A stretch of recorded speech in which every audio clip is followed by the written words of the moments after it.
It won't be long now, darling. Today is the most important day of the trial so far. Today, John starts his defense. I wish I knew where he was. Probably preparing his questions. And as his first witness, I am prepared to answer every one of them. Oh, Mother. No, not just his questions, darling. All these rumors and innuendos that have swirled around ever since you arrived in Landview, I'm going to dispel all of them. My hope is that by the time I've left the witness stand, I'll have created so much sympathy for you that you won't actually have to go on the stand yourself and face the prosecution's attack. None of that is important right now. Not important? I'd like you to tell me what's more important right now. You're not still thinking about that man, are you? Deborah should have been able to get that message to Max by now. Well, if he loves me, why won't he come and see me? Gabrielle Medina, open your eyes and see. The reason he hasn't come to see you is because he loves only one person, himself. And the sooner you understand that, the better. What are you... Wait, what are you, nuts? What are you trying to do to me? Those are Italian shoes. They were Italian shoes. Is this the thanks I get for helping you? Help! You were supposed to do more than help me. You were supposed to make my big love scene the biggest thing in daytime history. I see that? Mm-hmm. Verbatim. And if you will also remember, you sealed off this studio, locked all the doors, gave the whole crew a little bit of a break so that we could work out my kinks. Your kinks? Kinks in my craft. Two of you, me and you, are in this tub together. So why don't we decide whether or not you're a brilliant acting coach, shall we?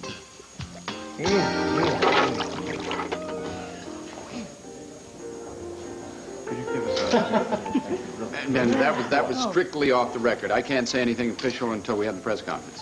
When you say we, does that include Victoria Buchanan? Well, as you know, Ms. Buchanan is an extremely busy person these days. What with her family and publishing the banner, her time is very precious. In other words, she's a no-show. No, I didn't say that. Just wait for the conference. I'll be happy to answer all your questions. Oh, am I too late? Victoria. Oh, don't look so surprised. After all, we co-chair the Centennial Committee. I have to hold up my end of things, don't I? Oh, yes, of course. I just thought, yeah. Victoria, I was afraid I would never see you again.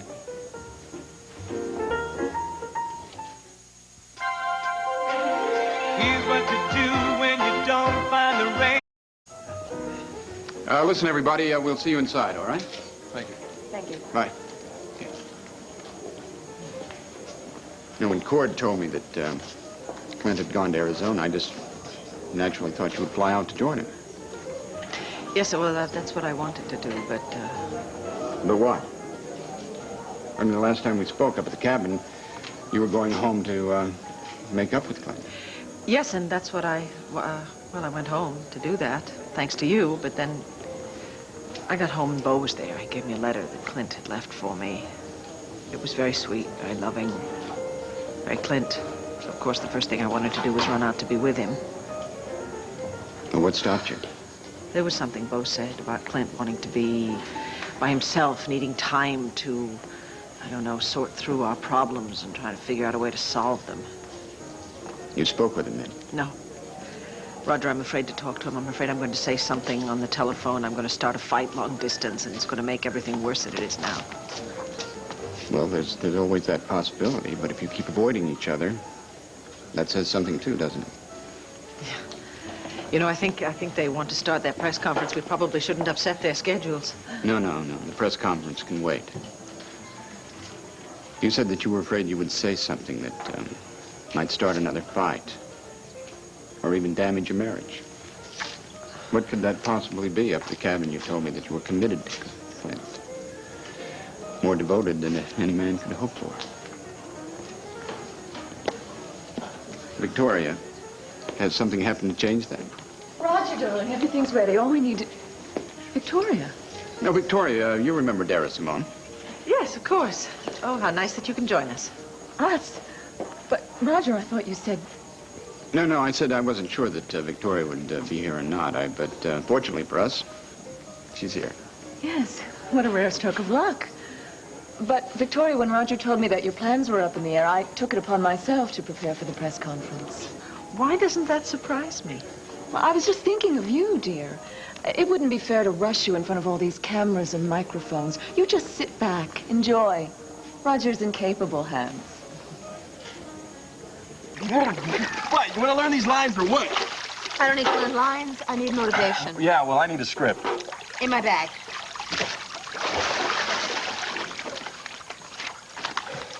Okay. Set up the situation. Roxanne and Nick have gone to the Poconos for a romantic weekend. No, Roxanne and Terry gone to the Poconos for a romantic weekend. Round bed, mirrored ceilings, heart-shaped... Yeah. I know the setting. Let's just get on with it, okay, shall we? Roxanne, there's something I've been wanting to ask you. Well, this is a very strange time and place to do it. Yes, I know, but... But you know, Nick, that's always what I've loved about you. The fact that you're full of surprises. Hey, watch it, watch. I believe your next line is speaking of surprises. Speaking of surprises, you know the big dance next weekend? Oh, you mean the big Halloween bash at the Coppa House, the one with all those great costumes and things that go bump in the night? Yeah, right. How does party be? Well, I know I said I got the big game with State to get ready for it, so I can't take you, but heck, what's a football game compared to spending a night with you? Oh, Nick, do you mean it? I'm more important to you than football? Yeah, look, I never said this to anyone, Roxanne, but if I had to choose between scoring a touchdown and kissing you, it's no contest. Well, you see, that's the nice thing. Here in this hot tub, you don't have to choose. You can kiss me and score a touchdown.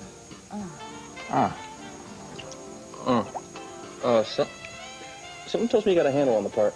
No. It's only because it's you, Max. I really need some more work. If I could work with you instead of with that plastic punk Nick, man. Hey, don't knock Nick. Don't knock Nick. Don't knock Nick. Look, the women love him all across TV land. He takes off his shirt. There's a collective sigh from New Jersey to California. Well, fine. Let all those women get excited about him. I know true talent when I see it. Why don't we get back to the scene, shall we? Where are we? Okay, now that we're agreed about the party, how do I break this to the coach? Well, I think the coach will understand. Sometimes you win, sometimes you lose. Hell with the game. Hell with the coach. Come here, you. Now, wait a minute. Are you kissing Megan or Roxanne? Who cares? There's two bodies in this hot tub, and nothing else exists. Okay, that's good. Forget about the words. Let's just do the action. Let's go snorkeling. If you're going to continue to attack Max, we can just drop it. I'm sorry, darling. I know that Max has been very important to you lately, not just financially, but otherwise. I'm not talking about the fact that he paid my bail or paid for my lawyer. I'm talking about what he said on the witness stand yesterday. I know, darling. I know, and it gave you hope. It's probably the key to your survival, to your acquittal. I just wish that you wouldn't pin so much hope on one man, especially when that man is Max. But you heard him. You heard what he said. He said it right there in the courtroom in front of all those people. He said that he loved me. I know. And surely a man, if he says it out loud in front of all those people, then he must mean it. You must understand, darling. He'd say anything to save the mother of his child. I mean, it doesn't mean, just because he says he loves you, that it's real love. Yes, it does. He wouldn't have gone that far for me. No, for Al, for his own guilty conscience, for, I don't know, a million other reasons. I'm not a psychiatrist, darling. But love, I've seen no signs of real love from Max Holden. And if you're waiting patiently for him to come to this courthouse today, then I think you're waiting in vain. No, and I'm sorry, I think you're wrong. You are wrong. Max was talking from his heart yesterday. He just hasn't got the message, that's all. Deborah hasn't given him the message. That's the right explanation for things. Well, whatever the explanation is, darling, right now you have to forget about him and just focus on the trial. Make that sound so easy, don't you? Well, it is easy. Now, when the prosecution decides to talk to me today, things may be a little tricky. I want you to be prepared. Prepared for what? Well, we may just need all our strength and resourcefulness today. But we're not going to be the only ones doing the bleeding. I have a few punches to throw myself, which might set the town of Landview on its ear.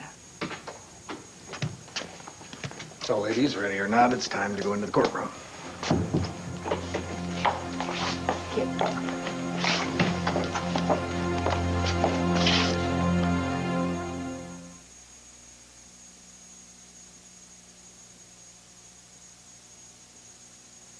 Giving birth is biological. Anyone can do it.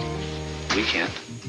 Oh, Dara, I truly appreciate the gesture, but I wouldn't presume to place that kind of a burden on you. Oh, it's no burden. Believe me, Victoria. There's nothing I wouldn't do for the cause. Oh, I can see that.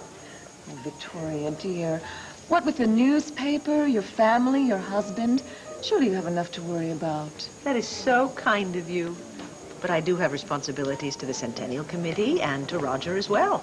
After all, we are the co-chairs, and we share all the problems and the decisions. That is, unless you have any objections, Dara, dear. No, of course not. Well, I'll just check with our media consultant and make sure that we're ready to go. Excuse me. Do you still have circulation in your arm after the way she was squeezing it? Dara means well. She just has a proprietary streak when it comes to the committee. Yeah. My main concern is you. Oh, no, I'll be fine. Listen, I know the stress you've been under. Are you sure you want to continue working? Yes, of course. I mean, think about it. Do you feel comfortable up there sharing the platform with me? Yes, look, I don't blame you for wondering. I was a little overly sensitive with Miss Dara Simone just then, but I truly believe that's more a matter of personal chemistry than anything else. When it comes to business, I'll be just fine. Sometimes it's hard to separate the personal from the business. I know with your mind on Clint and your marriage. I promise I won't let it interfere with my work. In fact, work is the very best thing for me. It'll take my mind off my troubles. Trust me, what I really need is to get myself involved in something much greater than my own problems. It's the best possible thing for me. Well, hear you talk like that, I can't argue with you. Okay, partner. Let's work together. Places, everyone. That means you, Victoria. Roger, it's time to meet the press.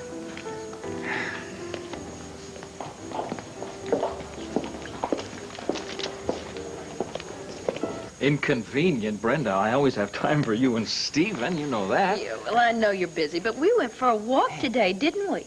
And I realized that he had this little outfit on that you bought him, and I wanted you to see him in it. right. Isn't he cute? Yes. What do you think, though? Thumbs up or thumbs down? Let's see. I say a definite thumbs up, huh? All right. I mean, I liked it in the shop, but now that it's on you, Stephen, it's an absolute winner. Look at him.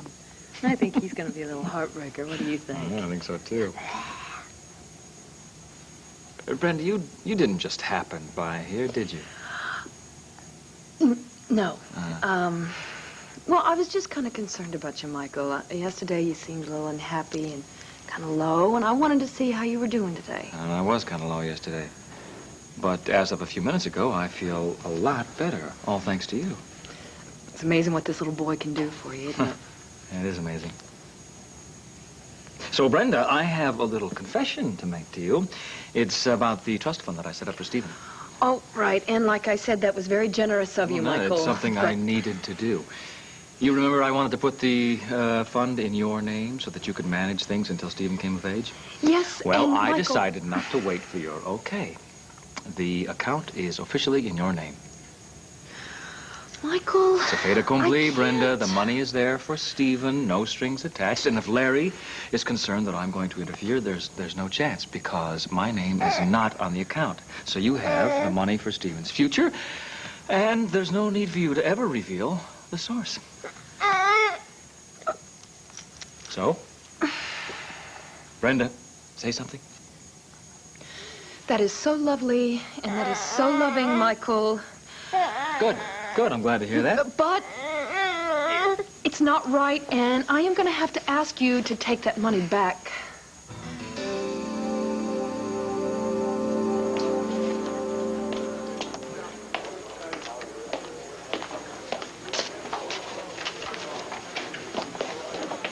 Chin up, darling. Look at them. They're all waiting for another show like they got yesterday with Max. Well, I think some of them are, but most of them are probably on Well, your I'm not side. interested in most of them. I'm only interested in one. Would you please tell my daughter to stop thinking about Max Holden? I don't understand it. He's been here for every second of the trial except now when I really need him the most. Gabrielle's probably just tied up at Fraternity Row. Well, you've spoken to him? You've seen him? Yeah, about an hour ago. Well, did he get my message? He didn't mention it. I'm certain. Well, that means Deborah didn't get the message to him. That's what that means. All right, Gabrielle, I just wanted to wish you both good luck for today. I asked you for one simple favor, to get a message to Max. Why didn't you? But I did. I gave him the letter this morning. You gave it to him in person? All right. Ladies, we better take our seats. Catch my breath before going to the witness.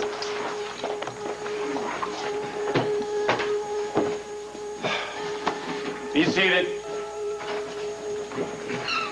Court is in session. Mr. Russell, is the defense ready to call its first witness? Yes, Your Honor. The defense calls Julia Wheaton Medina. Julia Wheaton Medina?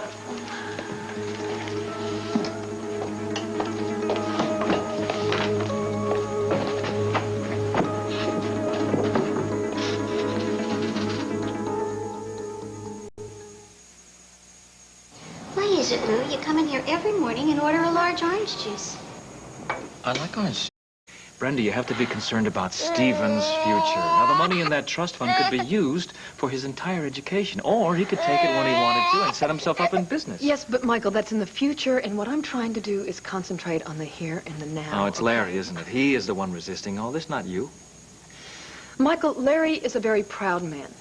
If I take that money, he might get the wrong impression and think that I don't have faith that he can take care of our child. He's a prominent physician.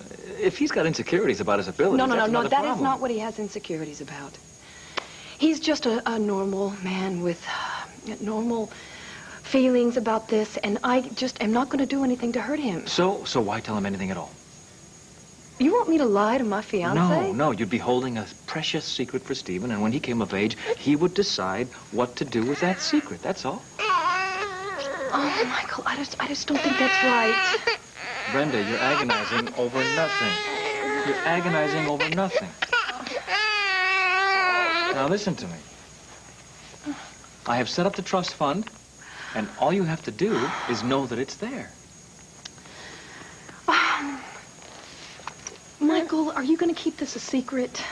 Absolutely. It'll be strictly between you and me. Are you satisfied? I guess I'm not being very grateful, am I? I should be thanking you. Don't worry about that. Why don't you come back to the courthouse with me? I know you're as concerned about the outcome as I am. Well, I am, but I need to stay with Stephen. Well, Melissa still takes care of him, right? Yeah? I mean, things are not so complicated. We just make them that way. Come on, you call. I'll take the baby. Okay. You call. I don't know the number. 555. Okay. 7892. How's that? Great. So what do you think? You ready to do the scene in front of the cameras now? What's your rush? I'm not in any rush, but you do have a show to tape. You don't want to hold up production, do you? Max, if I didn't know better, I'd say that you're trying to make a fast exit. Oh, don't be ridiculous. We just got other things to do today, things we haven't done yet. Oh, yeah? Well, I thought your job was to help me get ready for this scene. You get any more ready, they're going to break down the doors. They're going to arrest us. Come on, you're going to be absolutely terrific. Forget about the porno movie. Everyone makes mistakes. I did once. Yeah, I don't know. I'm still afraid that I'm going to freeze up in front of the cameras and ruin taping. You are not going to ruin anything. Well, will you stay while we shoot? Oh, bacon. Please? Of course I will. Tell you what I'll do. I'll make sure we just have a skeleton crew on the floor, and I bet that you are going to be marvelous. I guarantee it. Thank you. Don't have to thank me. I'm a producer. It's my job. Oh, I know better than that. You were going to go rush off to court, and you've decided to stay here with me instead. Well, you needed me, so I'm here. Yeah. I do need you. There was a time when I wouldn't have been able to admit that, but now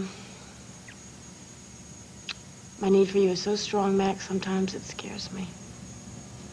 But don't panic. My love for you is just as strong. Yeah, we got something else just as strong. These tangles in your hair. Ow! Let makeup deal with that. No, I want to take care of this, yes. You got a brush in your bag? Yeah. Well, sit still. You are about to get the royal treatment from Mr. Max. Where's your brush? He's there. What's this? What? Well, it's an envelope addressed to me. What is this? What's it doing in your bag? Mrs. Medina, would you describe in your own words your relationship with your daughter, Gabrielle? Well, that's really not a very easy question to answer. For the past several years, my daughter and I have been virtual strangers. When her father and I were divorced, she chose to go and live with him in Buenos Aires. So you had very little contact. That must have been very painful to both of you. Well, I tried my best to understand the situation. She was always her father's daughter. I remember when she was tiny, he gave her her first pony. He put her up on the saddle and told her to go slowly. She tore off into the distance. I was terrified. He just laughed. So did she. I guess his death was quite a blow to Gabrielle. She was devastated. She's only really loved two men in her life, her father and Max Holden. Of course, Max used her and then rejected her. He also abandoned her in her time of need. You don't sound like a big fan of Max Holden. No, I know his type all too well. Your Honor, are we really interested in the witness's opinion of Max Holden? I am. You'll have your turn, Mr. Callison. Go on, Miss Medina. Yes. You see, I can understand why she was attracted to Max. He was just like her father. On the outside, smooth, charming. But inside, a liar and a user. Max promised her love, as her father did, and then he took it away as quickly as he'd given it. I cursed the day that she met him. But I curse myself more for not being there to help her. Well, there, you're not just talking about Argentina, are you? No. I'm talking about the way Max Holden played with my daughter's feelings until he drove her to that terrible night in the hospital. Mrs. Medina, are you saying that in your opinion, Max Holden drove your daughter to distraction, and in that distracted state that she switched the babies? It's not mere opinion. Max Holden is directly responsible for the baby switch, and I can prove it.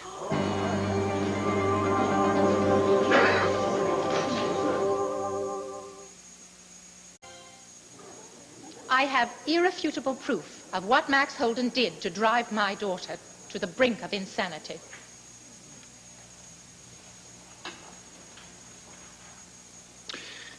Mrs. Medina, since your announcement seems to have taken everyone by surprise, including your daughter's attorney, perhaps you'll share this so-called evidence with the rest of us? Oh, yes, I'd be happy to, Your Honor.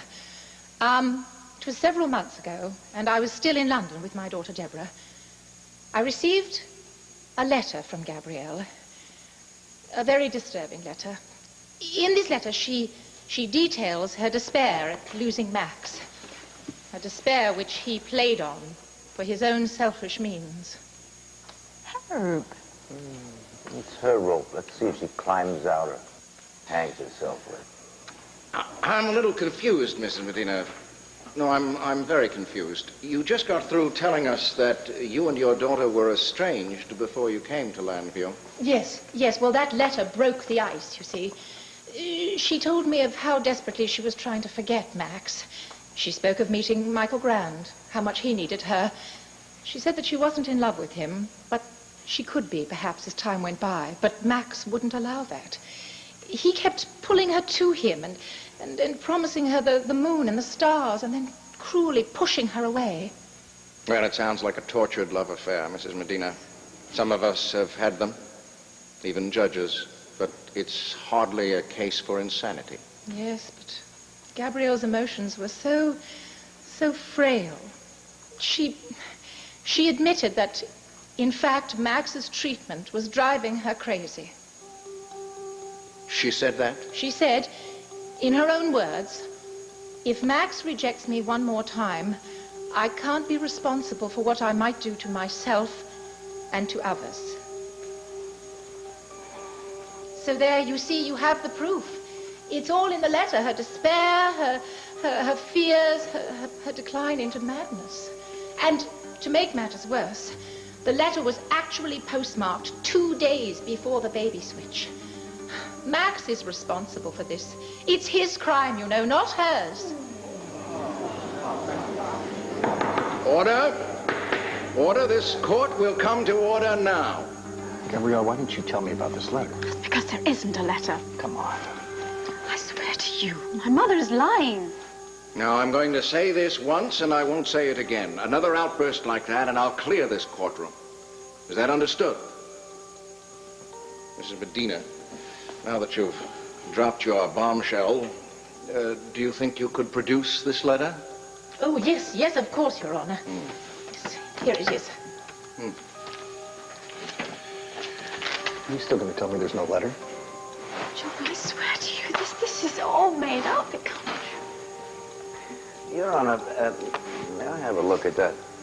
Yes, by all means, Mr. Callison. And you too, Mr. Russell. Since this is your evidence, you might like to know what it is before I admit it. Yes, Your Honor. Given the unexpected nature of this development, I would like to take my time to examine this evidence and, well, to consider its ramifications. Are you asking for a recess, Mr. Yes, Russell? Your Honor, I am. Very well. Court will reconvene at 3 p.m. All rise. What the hell do you think you're doing? Well, it worked. Worked. You almost blew her last chance.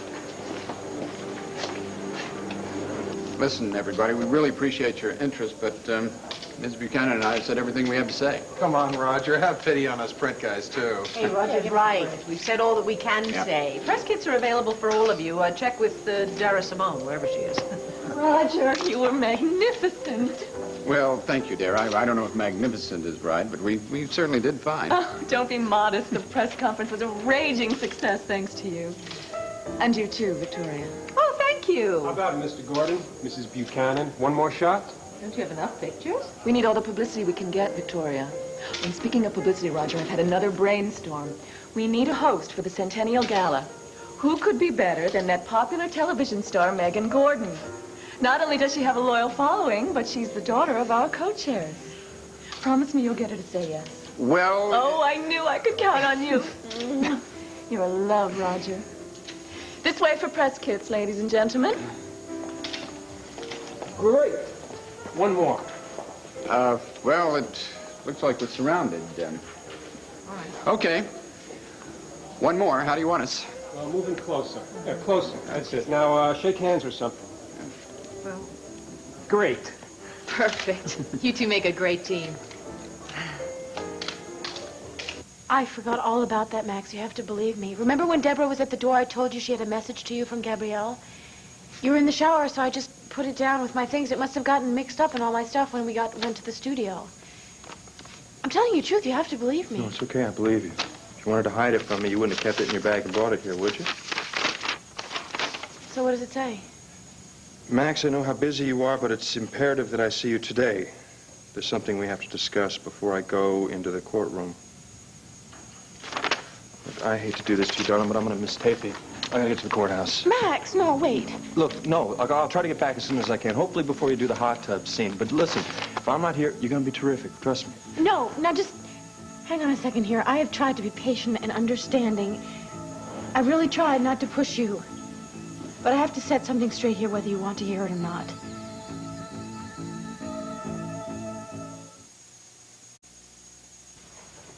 So let's have it, Julia. An explanation, an apology. Not for me, maybe for the daughter whom you say you love. Gabrielle understands. She knows that I would do anything in my power to help her, don't you, darling? Oh, yeah, including committing perjury. Oh, really, I'm not a fool. I have several letters that Gabrielle has written. It was mere child's play to give them to an expert and have him write other letters, copying her handwriting. Expert? A common forger, you mean?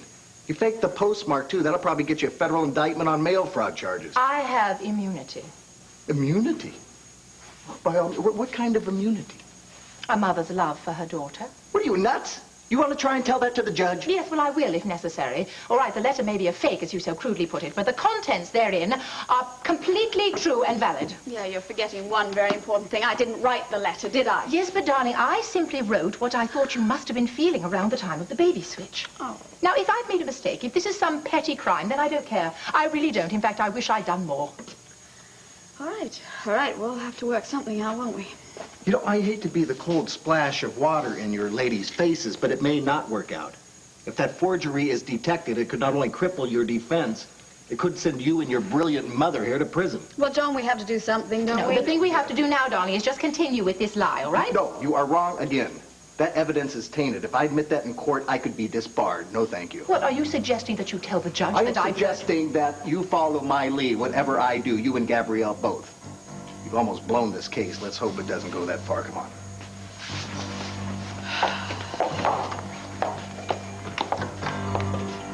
You answer those reporters' questions like a seasoned veteran. A mere novice. Oh. Thankfully, you were up there by my side. And to think I even suggested that I could do this on my own. Please, Roger, don't give me too much credit. You answered all the tough questions, the financial ones. Where is most of our funding coming from? I don't know. Are we going to market our centennial logo? That was the boring stuff. I mean, the tough part came when you started discovering, they started asking questions about the gala. I mean, floral motifs? How am I supposed to know about floral motifs? I didn't know either. I made it all up. Well, you sure fooled me in a room full of reporters. Oh, good if I did. That was the whole idea. You want the truth? Yeah. We both did. I have no idea where most of our funding is going to come from. Are you serious? You were bluffing? Well, I beg your pardon. I was making command decisions on the spot, and they happened to be the right ones. As right as your decision to work with me. We belong together. I know it. I didn't mean, Victoria, I didn't mean that the way it came out. What I meant was... I know what you meant. You're right, you know. We do belong together in business. In business. Right. So, now that you've committed us to our floral motif, and I've gone on record saying that I'm going to run this celebration in the black, we better figure out how we're going to do it. That's a good idea. Unfortunately, I really have to go home and remind my children what their mother looks like. No, I understand. Look, I'll call you tomorrow. We'll get together tomorrow. Well, we don't have to wait that long. Kim has planned a pizza party for the children tonight, so I'm free for an early dinner if you want to have a working dinner here at the hotel. Oh, well, let me see if I can squeeze you in. Uh-huh. You're very squeezable. 5 o'clock? Yeah, it's Dave. No, I mean... No, well, I know what you meant. Partner. Bye-bye.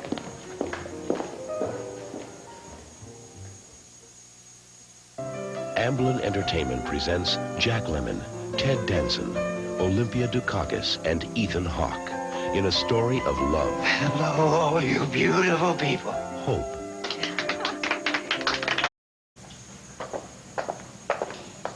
Megan, we don't have time for long discussion. You've got to get ready for tape and get your hair done. I got to get across town. Max, Gabrielle can wait just this once. I know you're nervous about the scene, but trust me, God, it'll be it's not great. just the scene. It's you and Gabrielle. I thought we went over that last night. I thought I showed you how much I care about you. Yeah. And last night, I felt safe and I felt loved. And today, our little rehearsal was wonderful. It really was. But then Gabrielle just snaps her fingers, and you drop everything, including me, and you run after her. Sweetheart, you're getting upset over nothing. Really. Oh, Max, it's not nothing to me.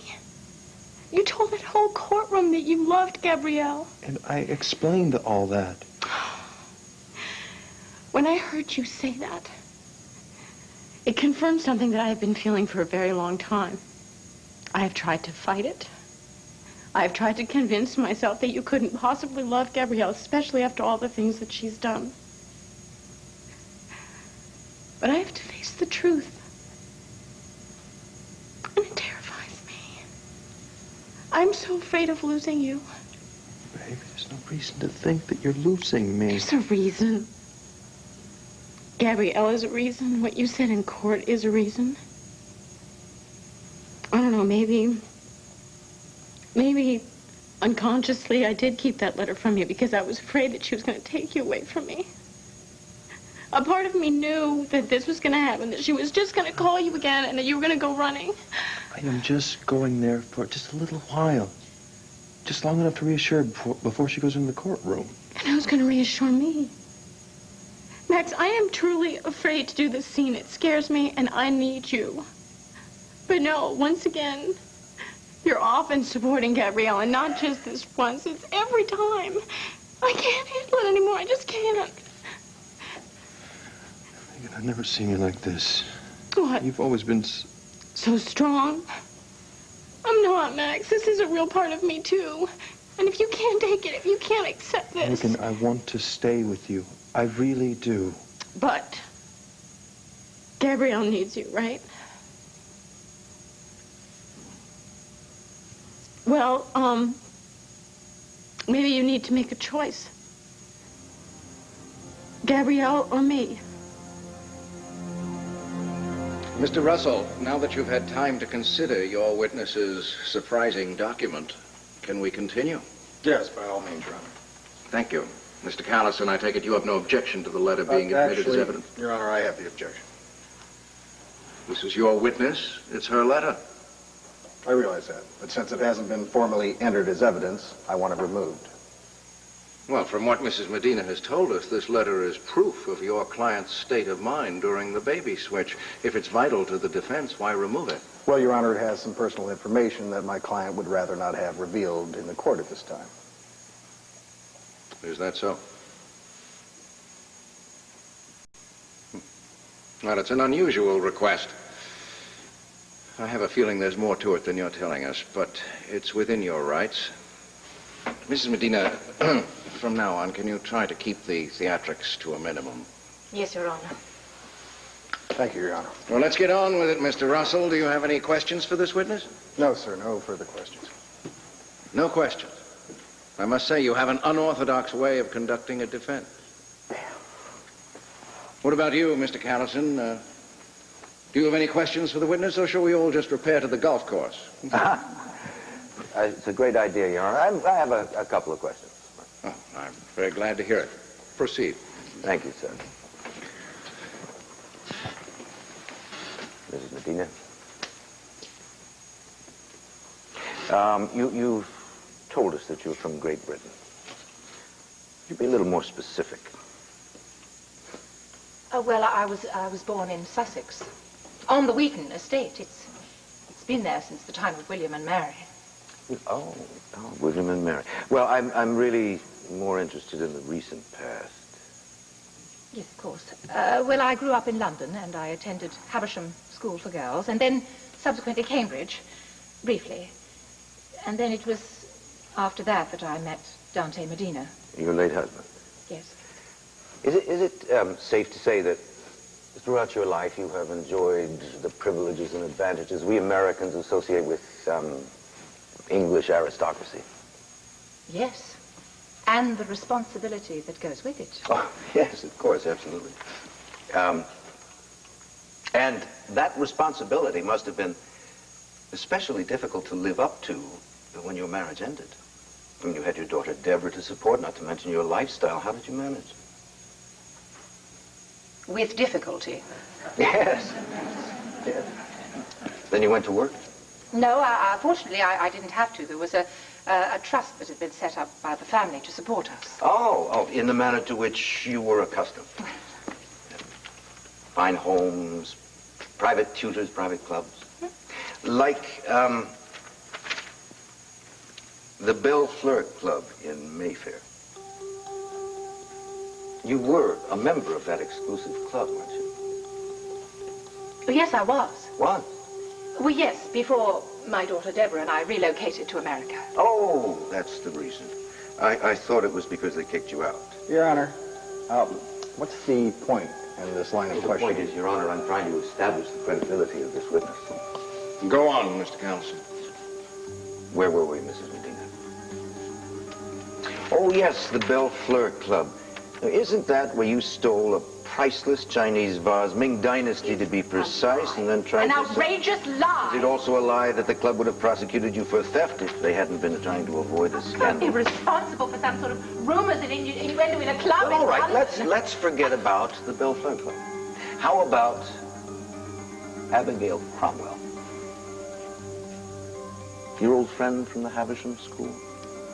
The same friend who was about to take you to court to try to recover the small fortune you owed her? Complete misunderstanding. Abigail knew perfectly well I would repay her. Well, I'm sure she knew it, and I'm sure that you would. But nevertheless, it is a good thing that the Wheatons and the Cromwell family shared the same solicitor, isn't it? Because a deal was struck by your relatives to bail you out.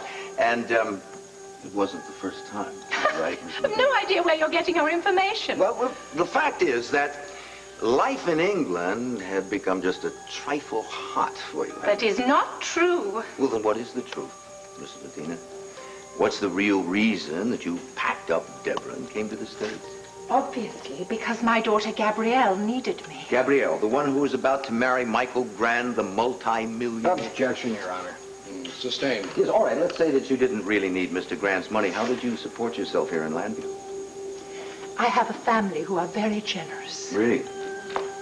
Would you like me to summon the Wheaton family accountants to prove that your family's generosity had ended years ago? All right, Mr. Callison. I could not always depend on them. That's why I got the job at the Banner. I don't earn very much money, but the money I do earn, I earn honestly. Honestly? Yes. Well, then, how do you explain this?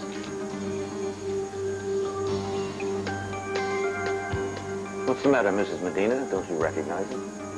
I most certainly do not. I sure as hell do. Mr. Graham. No, that belongs to me. It's worth thousands of dollars, and it was stolen from my home. Order! Who stole it, Mrs. Medina? Or should I even bother to ask?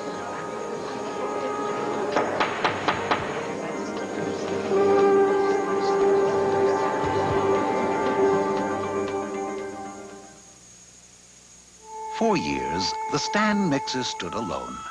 Same with the food processor.